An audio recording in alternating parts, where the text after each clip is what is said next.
Olá, estamos começando o programa Primeira Infância em Pauta, um projeto da Fundação Demócrito Rocha. Eu agradeço desde já pela sua audiência e estar aqui conosco. O projeto Primeira Infância em Pauta, Desafios e Oportunidades para o Desenvolvimento Saudável pós-pandemia, tem como objetivo geral apresentar caminhos possíveis para minimizar os efeitos negativos do prolongado isolamento social que todos nós vivemos nos últimos 2 anos. A ideia é discutir sobre a primeira infância com especialistas, gestores públicos, educadores e a sociedade civil e mostrar indicações que possam propiciar o desenvolvimento sadio na primeira infância, já que é nesse período em que os vínculos e as conexões afetivas mais importantes são estabelecidos. Além disso, é o período em que o aspecto cognitivo tem seu crescimento mais acelerado. E neste segundo programa vamos falar sobre os desafios pós-pandemia da educação neste período da primeira infância. Para conversar conosco sobre esse assunto, eu recebo Simone Calandrini, que coordena a educação infantil na Secretaria Municipal da Educação de Fortaleza, e Aparecida Prado, coordenadora da Coordenadoria de Educação e Promoção Social da Secretaria da Educação do Estado, a SEDUC. Simone, muito obrigada por ter aceitado o nosso convite. Seja bem-vinda. Nós agradecemos, é um prazer imenso estar aqui numa pauta tão importante que é a primeira infância. Aparecida, seja bem-vinda também. Muito obrigada pela sua atenção, pela sua disponibilidade de estar aqui conosco. Agradeço ao jornal por ter uma temática tão importante, né? E agradecer também estar aqui com a colega, né, a Simone Calandrini, né, da ISME Fortaleza. Estamos aqui em Fortaleza e Ceará, né, conversando, dialogando, e a gente vai já ver um pouquinho qual é o papel de cada uma, né, de cada ente aqui na primeira infância. Com pouco mais de 2 anos de pandemia, os efeitos são sentidos diretamente na educação. Evasão escolar, defasagem escolar e dificuldade de concentração são alguns dos problemas enfrentados por alunos e educadores. Uma das fases mais afetadas foi a educação infantil e tem sido a educação infantil, principalmente pela importância que tem para o desenvolvimento das crianças nos primeiros anos de vida. Segundo a BNCC, que é a Base Nacional Comum Curricular, os eixos estruturantes das práticas pedagógicas nessa etapa são as interações e as brincadeiras. Também uma etapa pautada por 6 direitos de aprendizagem e desenvolvimento: conviver, brincar, participar, explorar, expressar e conhecer-se. Isso tudo foi muito difícil durante esse período de isolamento social. Como é que podemos reverter esse quadro de danos causados nas crianças, ou pelo menos minimizar esses prejuízos? E eu vou começar perguntando às 2 educadoras, às 2 gestoras, sobre o ensino remoto emergencial, que foi o que foi possível, né, durante esse momento mais grave da pandemia, e isso implicou a falta de interação social, a falta de interação física, que é importante para todo mundo, principalmente quando a gente fala de educação infantil. Simone, esse foi o maior desafio nesse período? Essa falta de interação, essa falta de convivência, né, de convívio social com o outro na primeira infância? Daniele, foi desafiador, eu acho que no Brasil todo, né? Foi uma situação, a pandemia, que gerou a situação das crianças não poderem mais frequentar a escola por um bom período de tempo, né?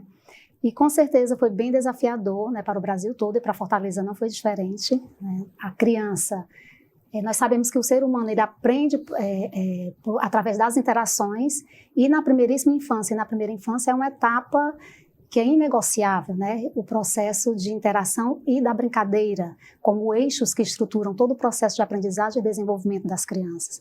Então, as crianças não estarem nesses espaços institucionais, com certeza reverbera em prejuízos, né, que a gente ainda não tem mensurado, mas com certeza em prejuízos bem significativos para essa etapa do desenvolvimento, que é significativa, porque nós estamos falando da janela de oportunidade mais importante, né, de aprendizagem e desenvolvimento da faixa etária humana.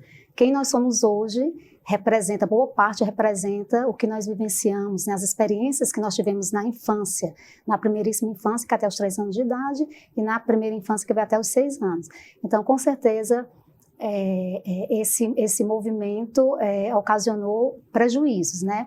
E aí veio o desafio: como trabalhar com as crianças da educação infantil, da primeiríssima infância e da primeira infância, à distância, né? Não existe aprendizagens nessa faixa etária com esse distanciamento, né?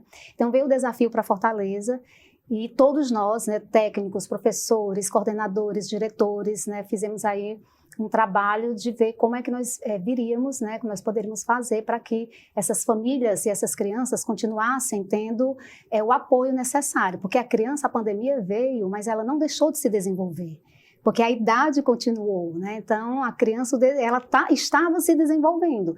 O que não estava acontecendo eram experiências, como é que a gente ia proporcionar, na verdade, né, experiências que minimizassem o impacto, né, do isolamento social na vida das famílias e das crianças. Então a Secretaria de Educação, a partir de todo esse movimento, envolvimento de todos os profissionais, elaborou documentos de orientação sobre como nós poderíamos estar realizando esse trabalho em parceria com as famílias. As famílias fizeram um grande diferencial, né, juntamente com os nossos professores, coordenadores, os profissionais da educação, nessa ação compartilhada, né, porque a própria legislação já diz que é uma ação compartilhada, é uma ação de corresponsabilidade. Então, foi feita essa mobilização com as famílias, a partir de todo um trabalho de estudos, de elaboração de documentos, de formação também para os nossos profissionais, professores, coordenadores, de como é que nós poderíamos minimizar esse impacto, levando até as famílias, né, vivências, experiências para o contexto familiar, né, saindo do contexto escolar, né, institucional, e indo para o contexto familiar. Então, foi feito diversas ações. Na verdade, as crianças ficaram no isolamento e as famílias, mas a educação continuou trabalhando, né, de uma forma muito mais intensa, né? Eu acho que foi um dos períodos que professores, coordenadores, toda a equipe trabalhou, que a gente teve que se reconstruir, né, para aquele momento que nós estávamos vivenciando, e a preocupação, né, de garantir às crianças através do fortalecimento de vínculos, porque foi nessa linha que foi trabalhado com os pais, em parceria com as famílias, o fortalecimento de vínculos a partir das brincadeiras, né? Sim. Então, tinha esse diálogo muito próximo do professor com os pais, a partir de criação de grupos de WhatsApp, pelo Meet, mensagens que eram encaminhadas para as crianças, cartinhas, né? E um movimento muito forte também que foi feito na rede, que foi a garantia da segurança alimentar, né? Então, as famílias receberam cestas básicas, né, para colaborar para a segurança alimentar das nossas crianças. Então, foi feito realmente um movimento muito intenso para minimizar esses impactos, né? Considerando que o desenvolvimento da criança não parou de crescer, o tempo continuou para né? ela. Tudo né? continua, porque a gente se viu no meio de uma pandemia em que não houve tempo para fazer uma preparação, né? Não teve nenhum planejamento. Isso. Então, e a educação, como você fala, foi impactada, foi talvez das áreas mais impactadas, junto com a saúde, é claro, mas ela não pôde parar, né? Não, vamos parar aqui, vamos dar uma pausa em todo o processo de educação formal. Não, ela teve de andar. Teve continuidade. E diante de toda essa preocupação, foi disponibilizado também chips para as famílias, né, com acesso à internet, para os professores, exatamente para garantir essa comunicação e minimizar esses impactos, né? Para as crianças, Daniela, e para as famílias, e para nós também, como educadores, foi um aprendizado muito grande, né? Porque você tem que se reinventar. É igual a mesma história de você trocar o pneu com o carro andando, literalmente, sim. né? Mas as ações que foram feitas e as experiências que foram desenvolvidas com as famílias foi muito significativo, né? Foi um período que se fortaleceu muito o vínculo com as famílias, né? Em função dessa corresponsabilidade, dessa parceria que era necessária. Os nossos professores muito integrados, né, desenvolvendo seus planejamentos, continuaram, elaborando aulas, contações de histórias, né, assim, estratégias para que pudesse ser vivenciadas experiências significativas nesse contexto que a criança estava agora, que era o contexto da família, né, e os pais sendo esses grandes parceiros no desenvolvimento dessas experiências que vieram a fortalecer os vínculos afetivos, né, considerando que a criança estava ali, com todas as suas necessidades, né, para o seu pleno desenvolvimento. E não dá para a gente falar de educação, né, sem envolver a família, né? A família é essencial. E nesse período foi muito patente, né? Foi muito visível quanto a família foi necessária e os responsáveis se viram também nessa tarefa, reconhecer essa tarefa de acompanhar o processo de ensino-aprendizagem. Agora, Aparecida, eu pergunto para você, né? Você da SEDUC, do Estado. Primeiro, qual é o papel do Estado na educação infantil, já que isso é muito um papel do município aqui no Ceará? E o que você considera o maior impacto dentro desse processo de aprendizagem, tendo em vista o desenvolvimento integral da criança, quando a gente está falando, né, de primeira infância, desenvolvimento cognitivo, social? O que você considera o maior impacto nesse processo? Bem, um desafio muito grande, né? E o papel da Secretaria de Educação do Estado do Ceará, por meio da Coordenadoria de Educação e Promoção Social, nós fazemos parte de uma Secretaria Executiva de Cooperação com os municípios. Dos anos 90, o programa de municipalização do Ceará, quer dizer, o município, os 184 municípios cearenses, eles são responsáveis pela educação infantil e ensino fundamental. Claro que nós sabemos que tem municípios que têm um avanço maior, né, tem uma contribuição de imposto maior, então há um investimento maior na educação. Mas o Estado, ele entra por meio desse regime de colaboração, tentando minimizar essas perdas, né?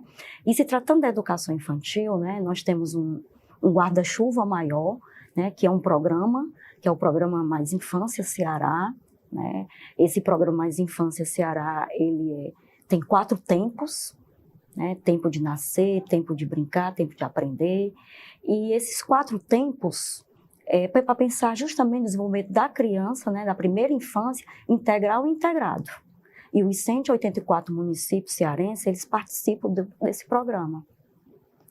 E com o período da pandemia, que ele começou no ano de 2015, ele se fortaleceu, porque as políticas, elas existiam, mas elas precisavam ser estruturadas, elas tinham que ser repensadas, né, nesse período da pandemia. E o que é que veio? Veio o cartão Mais Infância, né, que é uma transferência de renda, principalmente para as famílias com vulnerabilidade social. E nós sabemos que tem família que tinha dificuldade de ter acesso à tecnologia. Então, um dos grandes desafios de chegar à educação dentro da família, o impacto era muito grande por conta disso. Então, a gente tem o Programa de Apoio ao Desenvolvimento Infantil, que é o PADIM, que é justamente metodologias para levar para a família, para que, por sua vez, esse cuidador, que às vezes é o pai, é a mãe, possa trabalhar com essa criança. Então, como foi que a educação, o Estado fez isso? Através das mensagens instantâneas, né? Aí o WhatsApp, o Instagram, o Facebook, para quem tinha acesso, né? Por meio do próprio celular, do seu smartphone, iPhone, ou se não, como é que a escola poderia fazer para chegar isso dentro da família, né? Para que minimizasse esse impacto, essa perda, né? Porque a gente sabe que existe eixos estruturantes, né? Como você mesmo falou, da BNCC, que a criança ela saiu do convívio de outras crianças, ela saiu do convívio com um profissional, ela saiu do convívio da escola e ficou apenas em casa com a família. Então, tinha rádio, né? Teve município que fez isso pelo rádio, pela própria televisão, teve chegar algumas atividades, algumas ações, deixava na casa, né, para poder a família ter esse acesso e cada vez mais pensar em reduzir esse impacto. O programa Mais Infância, como eu te falei, ele tem 4 pilares muito fortes, então, para pensar em uma única criança. Então, a própria saúde, ela pensou como é que poderia minimizar a cultura, a educação, o turismo. Então, são 11 setoriais envolvidas. E a educação, ela tem um arcabouço bem grande aí, uma responsabilidade bem maior, mesmo que seja por apoio, por meio de um regime de colaboração. A gente criou também o Brincando em Família, para não deixar essa criança através só de tecnologia, pelo celular, eram cards que eram criados, né, e trazer a brincadeira, o retorno da brincadeira dentro da família. Então, foi mais de 200 cards, né, e a gente colocou isso à disposição dos 184 municípios cearenses para que ele pudesse trabalhar com essa criança de uma forma diferente. E no momento de vulnerabilidade, né, que todo mundo estava fragilizado, e a gente sabe tenso, que com medo. Os 184 municípios, eles são diferentes. Sim. Nós temos realidades diferentes. Então, a gente tentou minimizar esse impacto pelas nossas formações. A gente tem formação em rede, um ciclo formativo. A gente faz formação com mais de 20 mil profissionais da educação infantil, tanto para professor como para gestores, envolvendo várias temáticas, claro, essas temáticas que são trabalhadas dentro da própria Base Nacional Comum, com nossos com decretos, né, para pensar, e a gente refez isso, repensou para que fizesse isso no momento da pandemia, que chegasse até a família. Agora, como é que eu falo, Simone, de pandemia, de Covid, que é um assunto denso, um assunto difícil, um assunto delicado, né, que envolve várias questões, desde o luto, as perdas, né, a própria compreensão, quando eu estou falando de primeira infância, para a criança nesse período, né? Como é que a escola pode abordar isso sem alarmar, né? Sem criar um pânico, sem despertar a ansiedade, que é um dos problemas, né, que a gente vem sentindo, percebendo muito nas crianças, mas trazer isso de uma forma didática, informativa, de acordo com o nível de aprendizagem dela. As crianças, elas estão inseridas no contexto do dia a dia das famílias, no contexto do seu bairro, né, no contexto de televisão que elas assistem, né, algumas estão expostas, né, às telas, e foi muito intenso, né, elas vivenciarem em casa muitas luto também, passaram pelo luto, muitas crianças, né, nós temos aí crianças que perderam avós, crianças que perderam mãe, que perderam pai, que perderam tio, perderam vizinho, né, então todas foram afetadas por alguma perca, né? Se não foi perca familiar, foi outras percas, né? Financeiras, enfim, né? E as crianças, elas, ao retorno dessas crianças para as nossas unidades escolares, com o retorno do atendimento presencial, isso foi muito forte, foi muito intenso, né? Onde nós tivemos que fazer todo um trabalho no currículo para acolher essas crianças, né, acolher a sua fala, acolher as suas dores, né, acolher seus sentimentos, né, e oportunizar essas crianças a falarem, né, ter o seu espaço de fala, ter o seu espaço de escuta, ter o seu espaço de acolhimento, né, assim também como os demais profissionais, né, professores, né, e profissionais que atuam na própria unidade escolar. Então, esse movimento, né, de trazer para dentro do currículo, ele foi extremamente necessário, né? Porque quando nós falamos de currículo da educação infantil, a gente está falando de tudo que faz parte da vida da criança, né? O que é o currículo da educação infantil? Tudo que faz parte da vida e do desenvolvimento da criança. Então, o aspecto de lavar as mãos é currículo na educação infantil, o aspecto dela trazer a partir da escuta dessa criança, né, dos seus saberes, dos seus sentimentos, né, quando ela leva para dentro da sala de referência, quando ela leva para a roda de conversa, né, o professor acolher e levar isso para discussão para o grupo, né. Então esse trabalho que vem sendo feito até hoje, na verdade, né, mas com muita intensidade logo com o retorno das atividades presenciais, que aconteceu também no período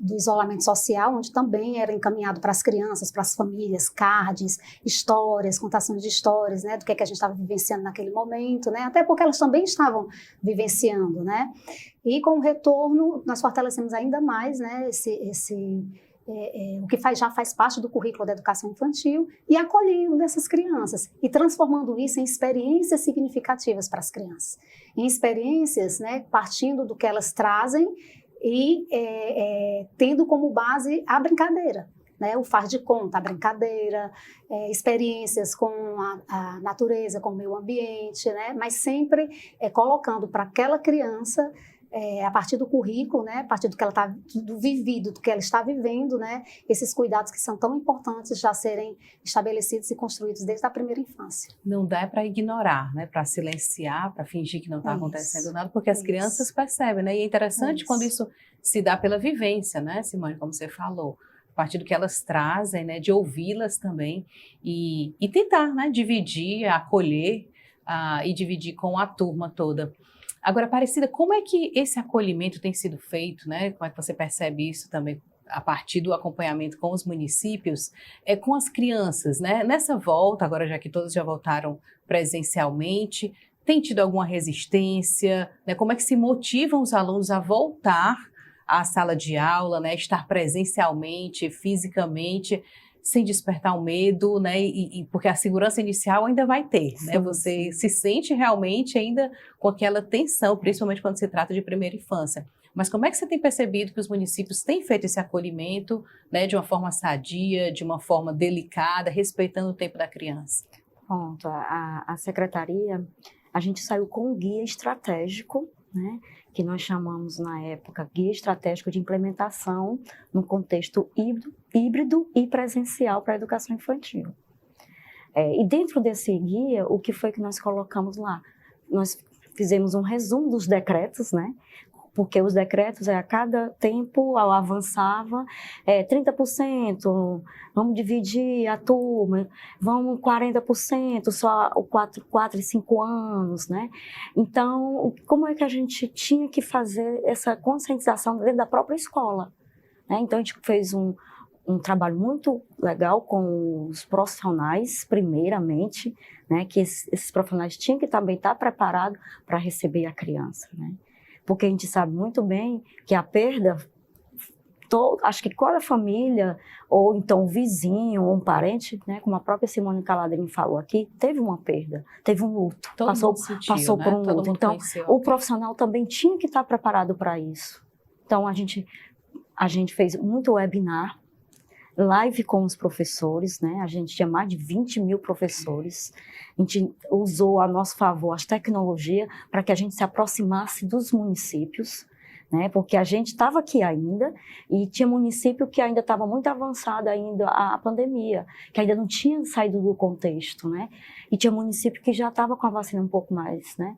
Então a gente tinha que trabalhar com 184 municípios, cada um com as suas, dentro das suas particularidades, né? Mas sempre pensando o quê? Na criança.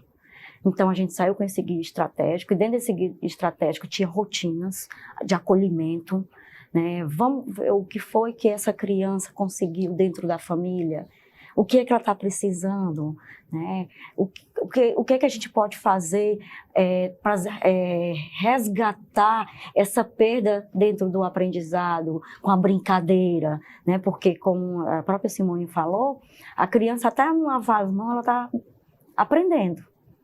Então, a criança, ela não podia não podia usar o álcool gel, tem que ser lavar as mãos com água e sabão. Então, tudo isso tinha que passar para os profissionais que estavam com as crianças, né?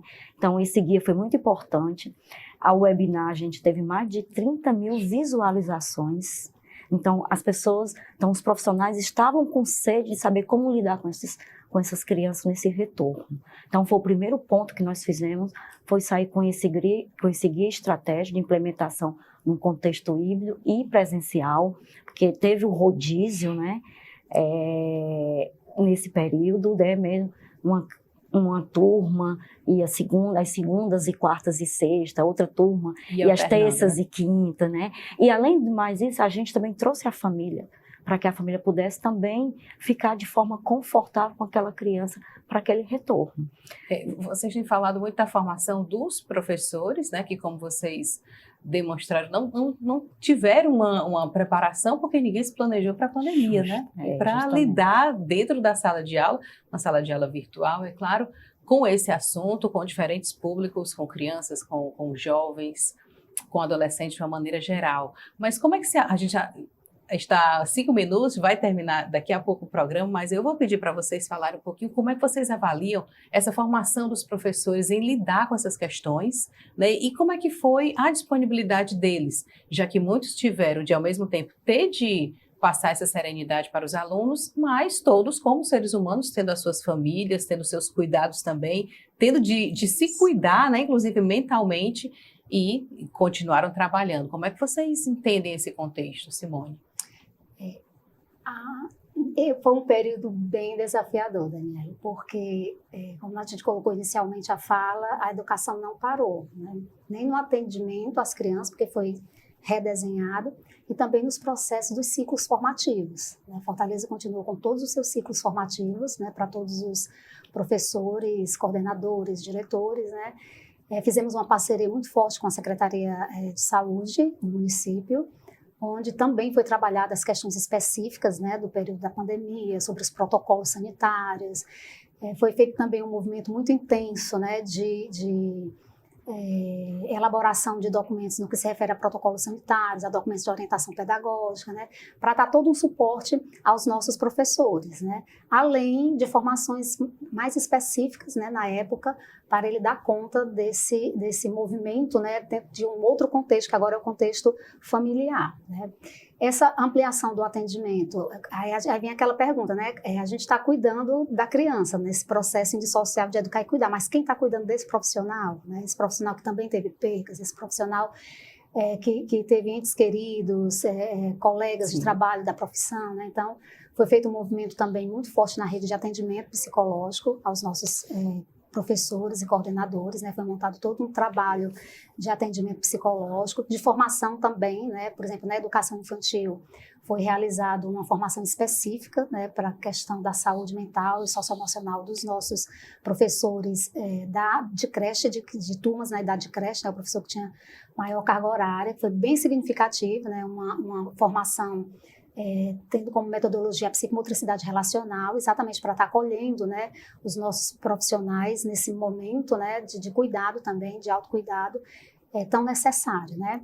E para além, né, das formações, que foi o que você colocou em relação a esse processo, a formação docente do professor ela é uma ação permanente, né? A gente está sempre se renovando, né? Principalmente, Daniele, esse profissional da primeira infância. Esse profissional da primeira infância, ele é esse profissional que ele tem que ter essa compreensão de desenvolvimento infantil, ele tem que compreender essa faixa etária de desenvolvimento, né? Então, é uma ação permanente. E a prefeitura tem um investimento muito pesado na política de formação desses profissionais, seja em período de pandemia, que eu não posso dizer que a gente tem pós-pandemia, né? Porque a gente ainda está aí nesse momento atravessando, né? Esse momento, né? Com a quinta onda, mas com muitos aprendizados também, né? Do que a gente tem vivido. E dentro desses aprendizados, a gente está trazendo para esse momento e fortalecendo, né, cada vez mais a formação a partir da necessidade do contexto que a gente está vivenciando e fortalecendo o currículo da educação infantil com programas, com projetos que venham a fortalecer a primeira infância. Como, por exemplo, nós estamos desenvolvendo um projeto de rede em todas as unidades escolares com o nome de Protagonismo Infantil, que o tema é Criança que Brinca é Mais Feliz, né? Então, esse projeto ele é desenvolvido tanto no contexto da unidade escolar como no contexto familiar também. Aparecida, e no âmbito do Estado, no âmbito, né, dos demais municípios, como é que você avalia esse contexto da formação dos professores para lidar com essas questões? Pronto. O ano 2000, assim, a pandemia foi muito desafiante, né? Foi. Mas a gente continuou trabalhando, né, de forma remota, e depois veio para o híbrido, né? Foi passo a passo, né? E nesse período a gente começou a construir o documento dos parâmetros para a promoção da qualidade e equidade da educação infantil, né? E esse documento, ele é um documento baseado em outros documentos norteadores, a própria BNCC, o próprio DCRC, o Plano Nacional Estadual, o Plano Nacional, todos eles são utilizados como subsídio. E dentro desse documento dos parâmetros, ele é dividido em 4 dimensões, que vai desde a gestão democrática, formação, espaço adequado para a criança, formação inicial para professores da educação infantil, formação continuada. Então, a gente entregamos isso ao município, para que o município pudesse entender que a criança precisava de um espaço adequado, para que ele pudesse entender também que os profissionais precisam, mesmo tendo a sua formação inicial, ele tem que continuar com a sua formação contínua, né? E a gente saiu com várias temáticas, e temáticas justamente que eles estavam precisando nesse momento. Encontros temáticos virtuais, né? A gente usamos o ambiente virtual de aprendizagem, o AvaSed, né? Nós temos um ambiente virtual, para que isso chegasse nos 184 municípios cearenses. E nós entregamos também em 2021 mais de 20 mil, né? Fizemos parceria com a Nova Escola, com livro para o professor, né? Que nós chamamos material educacional para o professor. Esse baseado composto em 6 volumes, bebês, crianças bem pequenas e crianças pequenas. Volume 1 e volume 2. Então, dentro desse livro, ele trabalha justamente rotinas para a criança, atividade para a criança, que o professor vai trabalhar com a criança. Não é livro para a criança, é livro para os profissionais. E complementar esse livro, nós saímos também com material complementar, né? Que é material com temáticas que não são trabalhadas dentro do livro do professor, né? Para que o professor pudesse chegar, atingir justamente o que a BNCC fala, esses eixos estruturantes, né? Claro que, aí como é que a gente chega ao município, né? São 184 municípios, porque a secretaria está aqui, né, na capital, né? Nós contratamos 40 formadores regionais para professores e gestores, para fazer essa capacitação, essa formação continuada.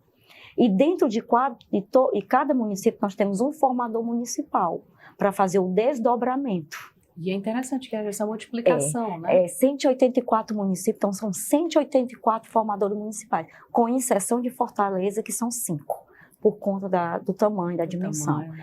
Para fazer esse desdobramento dessa formação. Então, nós temos consultores, né, que faz a formação com esses formadores regionais, os 40 formadores regionais, tanto temáticas para professor e temáticas para gestores. Há uma integração pedagógica aí nesse momento, e os formadores municipais fazem isso dentro do município. Aí você pode perguntar, e no período da pandemia? Isso estava acontecendo de forma virtual. A gente teve que mudar a metodologia. Passando nesse período que já estava presencial ou então híbrido, a gente chegou até o município de forma presencial.